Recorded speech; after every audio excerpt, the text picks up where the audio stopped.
All right, here's going to be a race course preview for the Punchy Pig at Waid Park in Rocky Mount, Virginia on June 8th, 2025.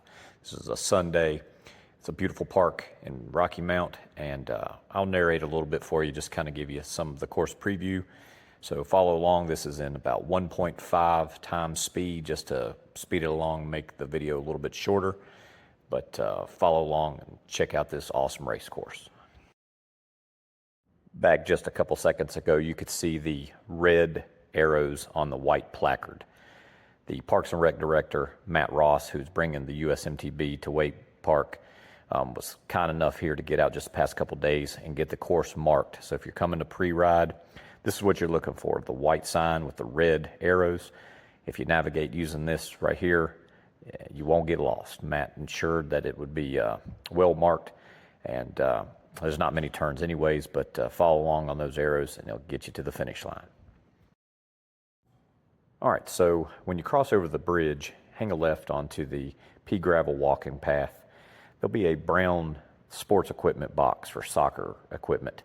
That kind of notates the start line area, approximate start line area. You'll be on this pea gravel path, and it's very close to a straight line to the left turn into the single track. It's a little less than a quarter of a mile, but it's an excellent starting grid.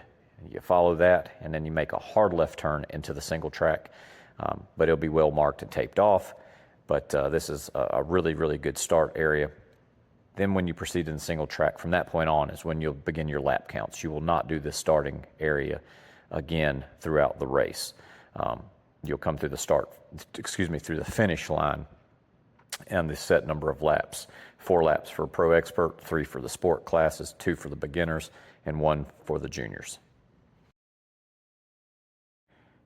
All right, so when you make that left turn off the pea gravel onto the single track, you start into some what I consider classic Virginia single track. This is the beginning of the race course, and it proceeds initially with a climb that goes for well over a quarter mile. It's quite narrow in times and has some actual kind of technical little turns and route step-ups, but nothing too advanced. But as you climb to the top, it levels out and has some opportunities for passing and getting around maybe slower traffic or people that have been caught from other waves. Riding with us right here in the video in blue is Matt Ross, and he's the director of Franklin County Parks and Recreation. And he's who has brought the USMTB series to Waid Park. Kudos to him. He's also one of the trail builders and helps maintain the trail system here. And it's a really interesting network of trails, all kinds of really awesome hand-built features for every level of mountain biking. And he also runs the Franklin County Youth Mountain Bike Club, which hosts a couple races for juniors each spring and fall. I encourage you to check out that. And in the next week or so, Nino will be releasing a video where he actually participated in the spring junior race. So make sure you check that out. We had a good turnout, about 15 to 20 kids for that particular race, and I hope to see a bunch of these kids come out for the Punchy Pig. That being said, awesome job, Matt, on the course. This is definitely a classic mountain course for the old school Virginia single track. As you can see through the video here, it's a great opportunity to make some passes, get around any slower traffic, and then you make this left turn back into a descent. I bring that up to say at the bottom of this descent, you'll see here in a minute, as you're going through, it's kind of rocky and has very minor ledge drops, but it's really fun, but it is somewhat technical. Proceed with caution, but that isn't really that big of a deal, but the very end of it is, because it is a hard left turn onto a bridge. And this was the first time Nino and I had been there, and Nino overshot the bridge, which will be extraordinarily easy to do in the race. So as you proceed down this pretty long, substantial descent, be aware that at the bottom of this, it is a pretty significant hard left turn that goes over a creek on a somewhat narrow bridge. Very easy to navigate if you know it's coming, But if you're unable to pre-ride, that's why this video will be very useful to you. So as you're going down, just be ready to make a hard left turn onto the bridge. You'll see Nino have to stop and then let some people pass, but we figured it out for the next lap. But just heads up on the bridge. So this section right here is a kind of a gravel, we'll call it triple track. It's looks like an old farm road that has now kind of been grassed over. There's an area kind of left of center that a lot of the bikes seemingly use because the grass is worn down, but it's ample opportunity to pass through here, and the ground is super solid. It's around a quarter-mile long climb, give or take. Very friendly grade, but most certainly climbing. But as you get to the top here, you're going to, at the very top, hang a right back into single track. But this particular section through here is yet another spot. This course is loaded with areas where passing is available, unlike many other courses that we visit. So just be aware when you make this left turn onto this old logging road that is grassed over. The entire climb has got multiple areas where that you can pass, and when it levels out at the top is when you take a right into the single track. All right, so before we make this right turn into the single track, just talk a little bit about the course here. It's been named the Punchy Pig because it's right alongside the Pig River. But the Punchy, I hope the video gives it justice, but it is a very punchy style course. None of the climbs are really that long. When I say like none of them are over 5-6 minutes in length for most all riders. Some riders will do it in half of that time. But all the climbs are very punchy or pitchy. Some of them have significant gradient, and others are just, you know, kind of you go down for a second and then you go up a pretty steep section of trail. The entire trail network is like this, and after you kind of get used to riding it, it's not really that big shock to the system. But for people who are not accustomed to riding trails like this, I highly suggest you find you some punchy hills to go ride and do some hill repeats on, because this course will require that type of system to feel comfortable while racing. All right, so at the top of the hill, we take a right back into the single track, and yet again, it goes back into some of this classic Virginia mountain biking single track. Matt and the other people that have helped build this trail and design it have done an excellent job. It flows well for real, true, narrow single track. And as you can see here, rolling through some really fun kind of ups and downs. And then towards the bottom here, you hang a left and you kind of start doing some of those punchy climbs yet again. And that's the way it continues for some period of time. However, what's really interesting about this trail, as opposed to many others, is the copious amounts of features that Matt has built and added to the trail system. So if you're in no man's land and you feel like your race is gone in front of you or behind you, and you want to give yourself a challenge with some incredibly interesting jumps or random tank rides or tire rides or the various things that you probably like, what in the world is he talking about? But when you're riding alongside this trail, you will see what I'm talking about. They are there for you to have fun with. Have at it. Some of the things are far beyond my skill level, and I don't like having dislocated shoulders, so I stay away from that stuff. But I did get some entertainment watching Mr. Matt Ross hammer out some of it and jumping 3 or 4 feet off the ground, looking like a bunny. So if that's your thing, this section of trail specifically is loaded with it. So have at it. So one thing is when you come into the park, you're going to go down from the main road straight down a hill, and the parking area is at the very bottom. There's a nice bathhouse, and this is an enormous park. So this is the reason I'm putting this in this video. There's a kind of a bicycle skills area that's to the left of the parking area when kind of looking downhill. And that area right there will be a stage, and that's where the podium ceremonies, and I believe from what Mr. Ross told me, there's going to be a band playing and just a true mountain bike celebration. In order to access the start-finish area, you're actually going to go to the complete opposite side of the parking lot, and there's a ginormous bridge that goes over the Pig River. Cross that bridge and hang a left, and that's going to be around approximate area for the start line. Continue down about a quarter mile or so, and that is going to be the finish line. So when you're trying to orient yourself with where everything is, that will kind of give you an idea. So when you come down the main road, you come into the parking lot, look to the right. That's going to be the area where the start-finish line is. Look to the left near the skills park area. That's going to be the area for the podium ceremonies and the band and food truck and the various things that are happening for the whole day's festivities. All right, this is the section I was talking about with all the various features that have been added to the trail.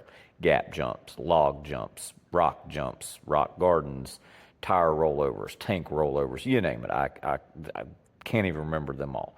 But for the next probably mile or so, it is loaded with those. And this is an extremely, extremely fun section of trail. It kind of flows along really good. There's not really many climbs, but trust me, there's one that is soon to approach at the bottom of this. But it's a very, very, very interesting section of trail. Matt did an incredible job building the switchbacks to descend and all the cool features. So when you ride, especially if you get a chance to pre-ride, take in what all has been done here, much of this by hand. It's a lot of work. As a trail builder, I know exactly what that means, and a significant amount of time and energy and thought process into building some of these features. And I thought it was really, really interesting. I did a couple of the easy ones, but I left Matt, the expert, to do some of these crazy tire rides.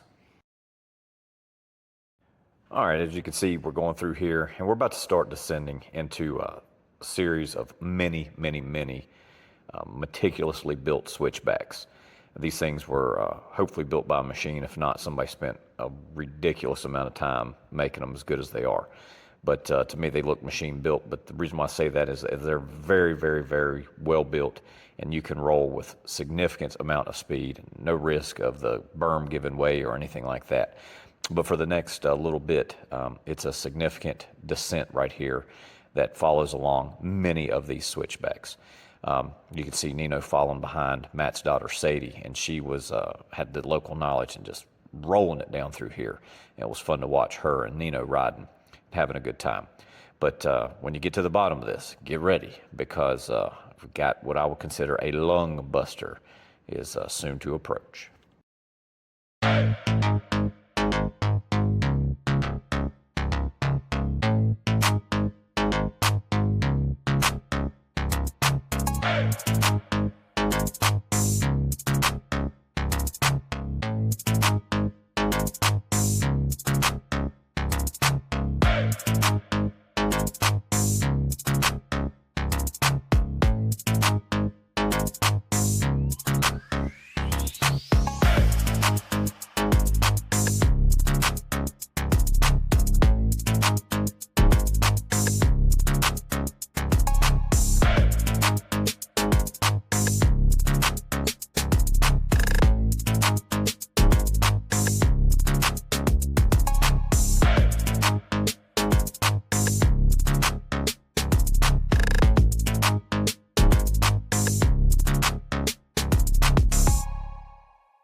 All right, so we're nearing the bottom of this really fun descent, which signifies a lungbuster climb. And when speaking with Matt, he was indicating to me that they have intentions in the future of reworking this uphill and adding some switchbacks and making a more gradual climb. And I didn't discourage him to do it, but at the same time, this climb most certainly gives this trail some character. It is one of those types of climbs. It's not necessarily that long, but it's just very steep. It is tricky with some rocks and little twigs and leaves. And when speaking to Matt about its purpose, he said prior to his involvement with the park, there was somebody basically said they needed a trail to the top of the mountain, and they took a bulldozer and pretty much made a straight trail from the bottom to the top. And that's pretty much what it looks like. That being said, Nino is 8 years old. You can see right here, he makes it without putting a foot down. He used nearly every gear he has, and maybe could have went faster if he was choosing to, but it's one of those things that's so steep, you got to keep your weight centered to keep your wheel from spinning, keep from popping up on the front. And it's a pretty tricky climb. So be prepared for this. At the end of that descent, you cross over and you proceed to go up this thing for several minutes. Some people, it will take a very long time, and to be totally honest with you, some people will have to push. But for the other people, especially the fittest ones that race, this is what I call a separator. And this most certainly can be where a race is made or lost. At the top of this climb, or near the top of this climb, you're going to take a pretty hard left back onto some single track. And I will tell you now that for the most part, the hard part of your particular lap is done with. That climb really punches you deep in the heart and gets all your blood flowing, and it'll take you a second to catch your breath and let your lungs and legs recover. But the single track that you hop on now will allow for that to take place. It's really fun. It's got a couple little pitch climbs, but nothing significant at all. And you kind of meander your way back to the start-finish location. But check out some of this cool single track here with some tight turns and some little rock gardens and stuff like that, but nothing too technical, nothing too challenging. It allows for an ample opportunity to recover and get you set up for your second, third lap, whatever you got going on. Give you some time to catch your wind and let the lactic acid settle down in your legs after that tough climb.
All right, at this point right here, you have come out the single track. You made that hard left turn in this kind of grassy field area. You go down for just a little ways and you make a right turn and you proceed across a little creek. This creek is a super easy creek crossing. There's really nothing challenging at all. But once you get to the other side, it's pretty much flat. And this signifies the last quarter mile or so before you reach the finish line. So this is where you need to be preparing if you're in a tight race, how you're going to make your move.